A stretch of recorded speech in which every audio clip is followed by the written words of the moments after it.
Good morning, everyone. Today, my class is about management of discolored tooth. According to Dr. Ronald E.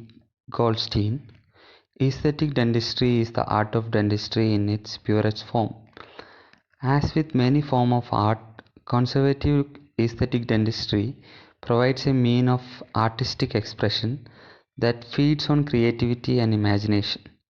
Dentists find performing conservative aesthetic procedures to be most enjoyable, and patients appreciate the immediate aesthetic improvements rendered, often without the need of local anesthesia.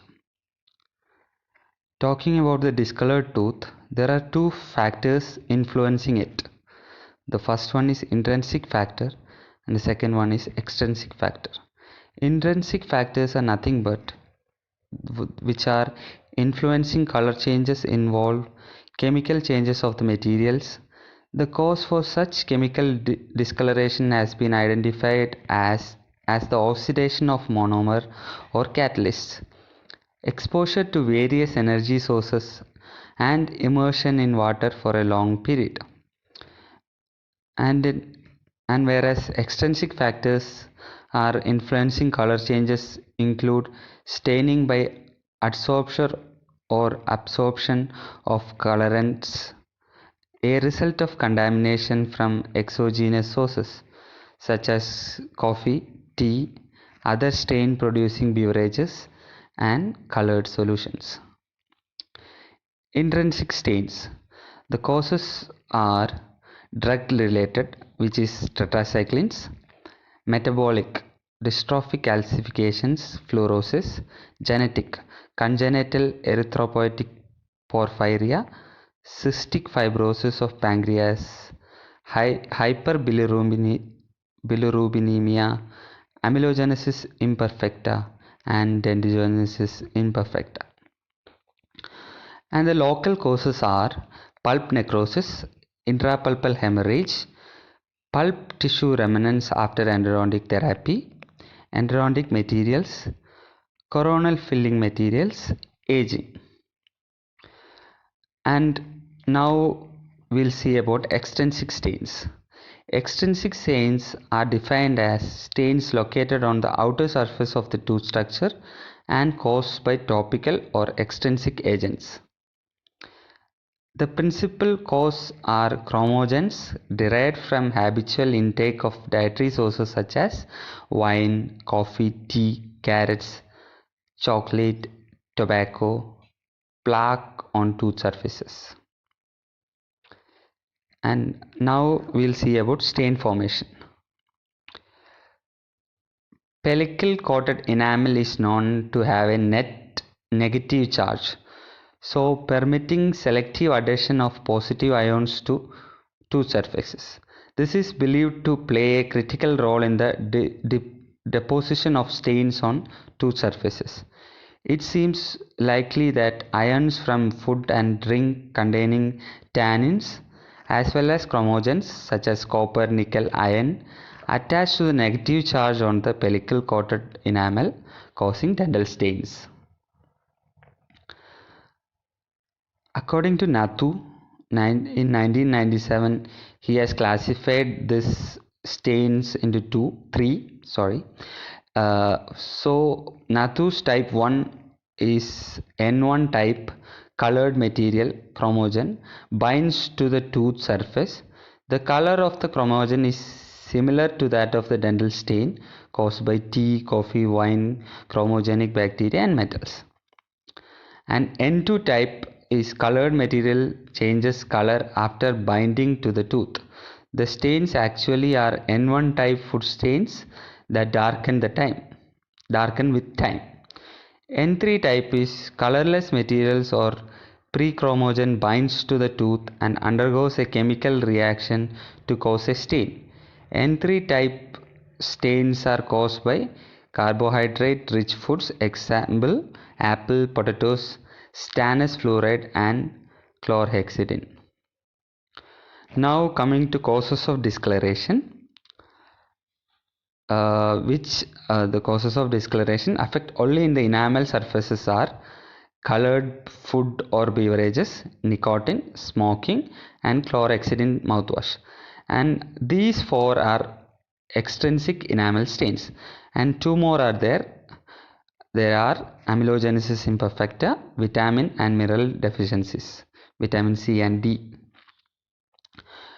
Second one is discoloration of the tooth structure. Teeth can be stained and discolored, sometimes before they even erupt. This happens in a variety of ways. First example is medication given systematically, especially during tooth formation. Tetracycline discoloration during formation, beginning with the second trimester in utero and continuing to about 8 years of age. The discoloration itself results from exposure of these tetracycline affected teeth to sunlight, which is why the labial surface of the incisors tend to darken more quickly to grey or brown while the molars remain yellow for a longer time. Second one is excessive intake of fluoride during enamel formation and calcification, resulting in discoloration and surface defects. Drinking water with fluoride content in excess of 1 to 2 ppm can cause metabolic alteration in ameloblasts in young children, resulting in a defective matrix and improper calcification. This is an example of fluorosis. You can see discolored, cracked and pitted areas in the tooth labial surfaces. And the second picture is of a severe fluorosis case. Now, the premolar teeth are the most commonly affected, followed by second molar, maxillary incisors, canines, and first molars and mandibular incisors. If fluorosis has caused severe loss of enamel, bleaching should not be used at all. Now the third one is stains from systemic conditions such as bluish green or brown primary teeth, severe jaundice as infants, brownish teeth caused by destruction of an excessive number of blood cells erythrocytes in erythroblastosis fetalis. The purplish brown teeth of person with porphyria. And the fourth one is stain from dental condition or treatments. Dental caries are a primary cause of pigmentation, appearing as either an opaque white halo or a gray cast.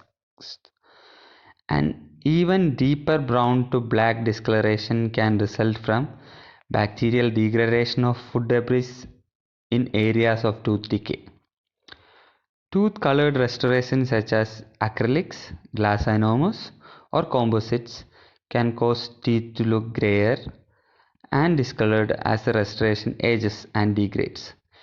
In metal restoration, even silver amalgams and gold inlays can reflect discoloration through the enamel.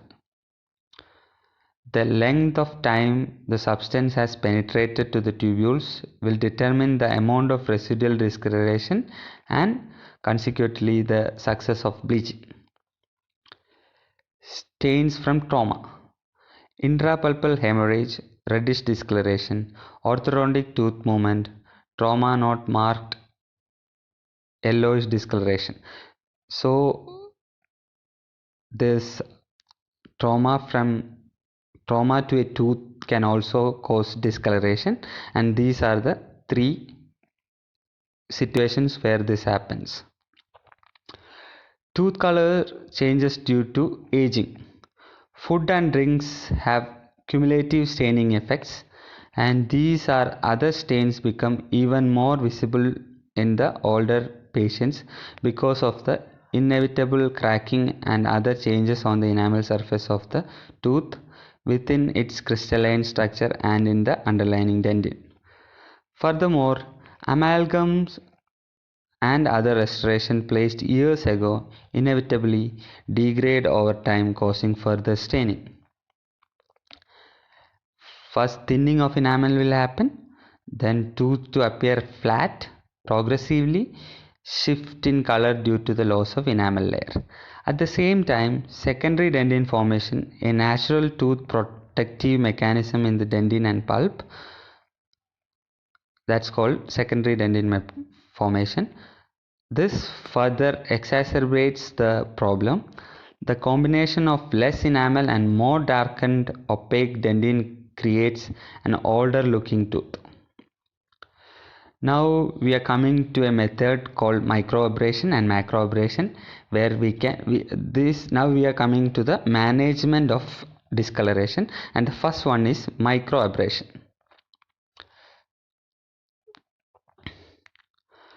So history, McCloskey in 1984 stated that 18% HCl swabbed on tooth for the removal of superficial fluorosis stain. This he has done in 1984. And Kroll in 1986, what he did was pumice with HCl to form a paste applied with a tongue blade. Kroll again reducing the concentration of acid to 11% and using silicon carbide particles to remove the discoloration from the tooth. It should be emphasized that this technique involves the physical removal of tooth structure and does not remove stains or defects through any bleaching phenomena. So I'll explain how we are doing that. First, isolation should be done.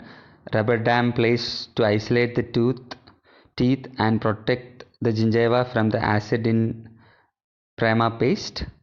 Protective glasses should be worn. Prima paste applied to the defective area with special rubber cup that has fluted edges. 10x gear reduction, low speed handpiece should be used for applying it. Treated areas are polished with a fluoride containing prophy paste to restore surface luster. Following treatment, tropical fluoride applied for remineralization. Now coming to microabrasions, an alternative technique for the removal of localized superficial white spot and other surface defects or stains. Now in that we have to use 12 fluted composite finishing burr or a fine grit finishing diamond in a high speed handpiece to remove the defects. Air water spray is recommended not only as coolant but also to maintain the tooth in hydrated state to facilitate assessment of defect removal. Tooth that possess white spot defects are particularly susceptible to dehydration, resulting in other apparent white spots that are not normally seen when the tooth is hydrated. Dehydration exaggerates the appearance of white spots and makes defects removal difficult to assess.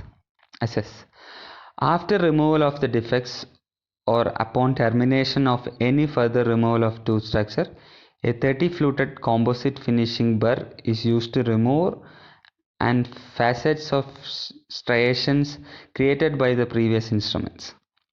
Final polishing is accomplished with an abrasive rubber point. Now we are coming to veneers. A layer of tooth colored material that is applied to a tooth to restore localized or generalized defects and intrinsic discolorations. Now this veneers can be made of chairside composite, processed composite, porcelain or pressed ceramic materials. Now coming to the indication of veneers. Teeth with facial surface that are malformed, discolored, abraded, eroded or having faulty restorations. Now aesthetic veneers are divided into partial veneers and full veneers. Partial veneers are restoration of localized defects or areas of intrinsic discolorations. and whereas full veneers are restoration of generalized defect or areas of intrinsic staining involving in majority of facial surface of the tooth. Now, full veneers are divided into two, that are direct and indirect.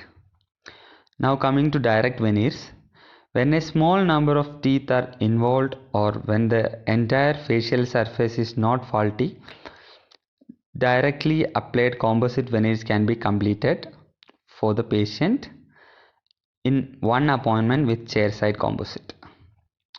Placing direct composite full veneer is very time consuming and labor intensive. However, for cases involving young children, a single discolored tooth, or when economics or patient time are limited, precluding a laboratory fabricated veneer, the direct technique is a viable option. Now coming to indirect veneers, much less sensitive to operator technique, are typically more aesthetic. If multiple teeth are to be veneered, will last much longer than the direct ones. This is a case where crowding is present, and now the tooth preparation has been done, as you can see. Now in lab the veneer is prepared. Now in clinic we have cemented it on the prepared tooth surface. To achieve aesthetic and physiologically sound results consistently, an intraenamel preparation is usually indicated. Only exception is in cases where the facial surface of the tooth is significantly under-contoured because of severe abrasion or erosion. In these cases, mere roughening of the involved enamel and defining of the peripheral margins are indicated. Intraenamel preparation is strongly recommended for 1. To provide space for opaque bonding or veneering materials for maximal aesthetic without over contouring, to remove the outer fluoride rich layer of enamel that may be more resistant to acid etching, to create a rough surface for improved bonding, to establish a definite finish line. So now coming to location of gingival margins, veneer gingival margin should be short of free gingival crest, can be at the level of the gingival crest or apical to the gingival crest. And now the three cases which we discuss here, now it will depend upon the cases or individual situations. If the defect or discoloration does not extend subgingivally, then the margin of the veneer should not extend subgingivally. The only logical reason for extending the margin subgingivally is if the area is carious or defective, warranting discoloration, or if it involves significantly dark discoloration that presents a difficult aesthetic problem. No restorative material is as good as normal tooth structure, and the gingival tissue is never as healthy when it is in contact with an artificial material. Now coming to full veneers, the preparation what we are doing can be of two types: window preparation and incisal lapping or lapping preparation. Now coming to window preparation, this is recommended for most direct and indirect composite veneers. This intraenamel preparation preserves the functional lingual and incisal surface of the maxillary anterior teeth, protecting the veneers from significant occlusal stress. Also, it is recommended for indirectly fabricated porcelain veneer if the patient exhibits significant occlusal function. By using this preparation, the functional stresses are better preserved in enamel. This design reduces the potential for accelerated wear of the opposing teeth that could result if the functional path involved porcelain on the lingual and incisal surfaces as with the incisal lapping design. Now coming to incisal lapping preparation, indicated when the tooth being veneered need lengthening or when an incisal defect warrants restoration. Additionally, is frequently used with porcelain veneer because it is not only facilitate accurate seating of the veneer upon cementation, but it also allows for improved aesthetics along the incisal edge.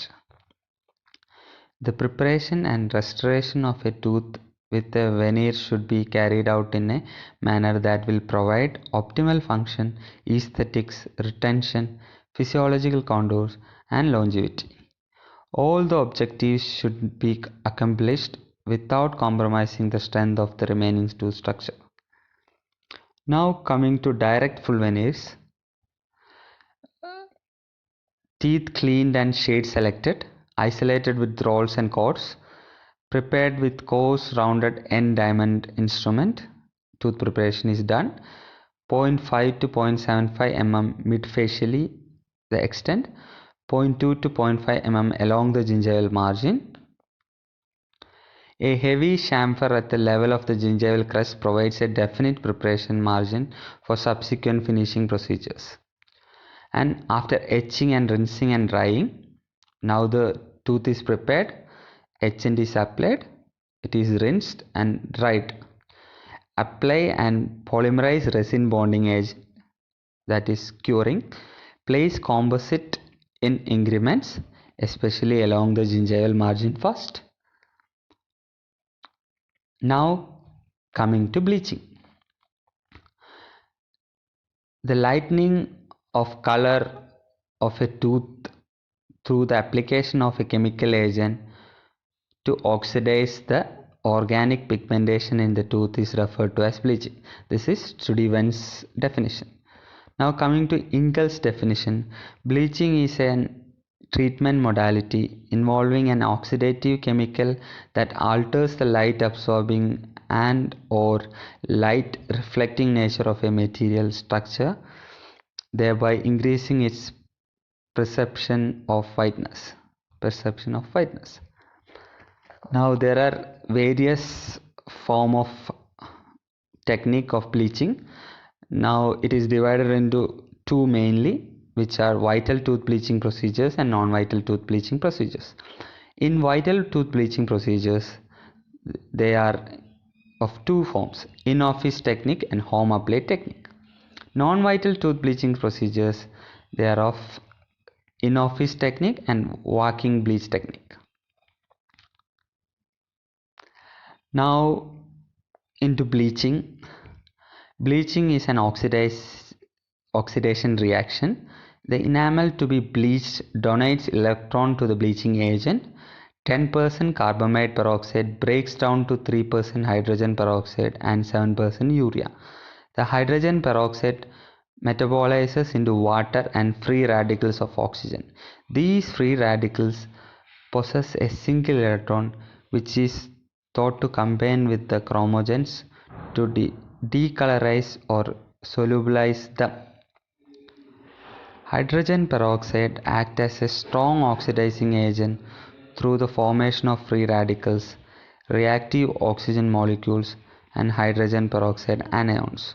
These reactive molecules attack the long-chained dark-colored chromophore molecules and split them into smaller, less colored, and more diffusible molecules. Chemistry of bleaching is degradation of high molecular weight and complex organic molecules that reflects a specific wavelength of light, color of the stain. Degradation products lower molecular weights and composed of less complex molecules that reflects less light, resulting in a reduction or elimination of discoloration. With further oxidation, these products are modified to hydrophilic, non-pigmented carbon structures with saturated carbon bonds, that is saturation point. Ideally, this is the point at which whitening should be terminated. If the degradation process continues, however, there is future decomposition of organic matrix which can lead to complete oxidation with generation of CO2 and H2O, resulting in a total loss of enamel matrix protein. Now coming to bleaching materials, they are hydrogen peroxide, extracranial bleaching, carbamide peroxide is also extracranial bleaching, and for intracoronal bleaching we use sodium perborate. Now coming to hydrogen peroxide, various concentration of these agents are available, but 30 to 35 stabilized aqueous solution are the most common. Silicon dioxide gel forms containing 35% hydrogen peroxide are also available. Some of them are activated by a composite curing light. Hydrogen peroxide generates a hydroxyl radical, an oxygen derived free radical in presence of ferrous salt. It has longer shelf life in acidic solutions, more effective as a bleaching agent at pH values close to its dissociation constant. It readily breaks to O2 and H2O accelerated by enzymes such as peroxidase. Now coming to sodium perborate, powdered form or as various commercial preparations. When fresh, it contains about 95% perborate corresponding to 9.9% of the available oxygen. Sodium perborate is stable when dry in the presence of acid, warm air or water. However, it composes to form sodium metaborate, hydrogen peroxide and nascent oxygen. Sodium perborate is more easily controlled and safer than concentrated hydrogen peroxide solution. Therefore, it should be the material of choice in most intracoronal bleaching procedures. Now coming to carbamide peroxide, the agent is also known as urea hydrogen peroxide, is available in the concentration range of 3 to 45%. Converts to carbamide and hydrogen peroxide. However, popular commercial preparation contain about 10% carbamide peroxide with a mean pH of 5 to 6.5. Advantages of bleaching are relatively low cost, no tooth structure is reduced to achieve tooth whitening, no need for continuous replacement, no chipping or fracture of the natural bleached teeth, minimal office time made possible, minimal invasiveness. Now coming to disadvantages of bleaching, it is not permanent, it requires more than 1 or 2 sections, not effective for all forms of discolorations such as severe tetracycline staining. Bleaching is contraindicated when the surface thickness and health of the enamel has been compromised for any reasons, can be unpredictable and can change the balance of the smile. Contraindications are A. For bleaching of vital teeth, contraindications include extremely large pulps which may precipitate sensitivity, other causes of hypersensitivity, severe loss of enamel, extensive restorations. For bleaching of non-vital or pulpless teeth, pregnancy and nursing, peroxide allergy. For power or home bleaching of vital teeth, lactase allergy, transient hypersensitivity when prolonged application is there, allergic reactions to chemicals, lack of compliance of patients. Bleaching of endodontically treated tooth are chairside or walking bleach most preferred, thermocatalytic bleaching, ultraviolet photooxidation bleaching, intentional endodontic and intracoronal bleaching. So indications are discoloration of pulp chamber, dentine discoloration, discoloration not amenable to extracorneal bleaching. Contraindications are superficial enamel stains, defective enamel formation, severe dentine loss, presence of caries, discolored composites. This ends the presentation. Hope you understood the class. Thank you.